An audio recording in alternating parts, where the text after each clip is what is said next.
दोस्तों तुसीं वेखदे पे अपना देश पंजाब टीवी ते मैं तुहाडा मेज़बान मुहम्मद नदीम खरल। सब तो पहला तो अपने चैनल को करो सबसक्राइब, बैल आइकॉन का बटन दबा लो कि मेरी हर आने वाली नवी वीडियो तुहाडे तक पहुंच सके। दोस्तों तुहाडे वास्ते रोज़ नवी वीडियो तुहाडा वीर नदीम खरल लैके आंदा है अपने फार्म तो बाहरों अंदरों लोगों के घरों मज्जी गाई झोटियां वैड़ियां वैड़ियां दियां।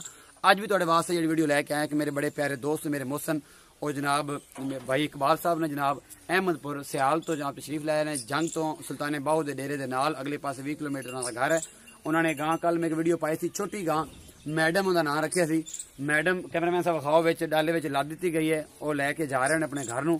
ए जनाब उन्होंने सौदा हो गया सी। कैमरामैन साहब मैडम विखा रहे हैं, मैडम ए विच खड़ी है ते ए मेरे भरा भी दोवें कोल खड़े ने जिहड़े लैण आए ने उन्होंने गलबात भी करने ये सौदा किवें फाइनल होया की हिसाब किताब है ते सारा निज़ाम कैमरे की रूह करने तो भाई उन्होंने पूछना है किसी किस्म का कोई फॉल्ट या कोई रौला रप्पा सामने ए भाई जी इत्थे आ जाओ और आ तुम भी और अस्सलाम वालेकुम।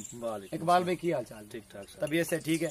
इकबाल भाई किधर रेफरेंस में आए हो या खुद लेके जा रहे हो? अमीर अब्बास खान सियाल साहब। अमीर अब्बास खान सियाल जनाब जंग तो अहमदपुर सियाल जंग जिला जंग अहमदपुर सियाल तो नाम दोबारा रिपीट कर दिया जी। अमीर अब्बास खान सियाल अमीर अब्बास खान सियाल साहब अमीर अब्बास खान सियाल अहमदपुर सियाल तो मार साहब ए मैडम तुहाडी होगी ए तुहाडे ऑनर तुहाडे भाई इकबाल भाई मेरे को आए खड़े ने इन्होंने सौदा साढ़ा तय पा गया ये अपनी मैडम लेके जा रहे हैं। एडी साहब इत्थे आओ। ए मालक सी कल ऑनर तुहानू मैं कैमरे दे विच विखाया ए ऑनर खड़ा है अल्लाह दिता जट ते ए जनाब इकबाल भाई खड़े ने इन्हों सौदा हो गया ये अपनी मैडम लेके जा रहे हैं जनाब। अल्लाह पाक इन्हों के नसीबां च करे तो इस तरह मेरी वीडियो लाइक शेयर तो कमेंट करा के जनाब मार साहब तुहाडे वास्ते दिल दी अथाह कराएं तो सलाम है नदीम खरल दा तुसीं इन्ना एतमाद करके चीज़ां लैके जांदे पे हो। इंशाअल्लाह जिहड़ी चीज़ रियलिटी ते मबनी होएगी जो विखावांगे इंशाअल्लाह वो देवांगे।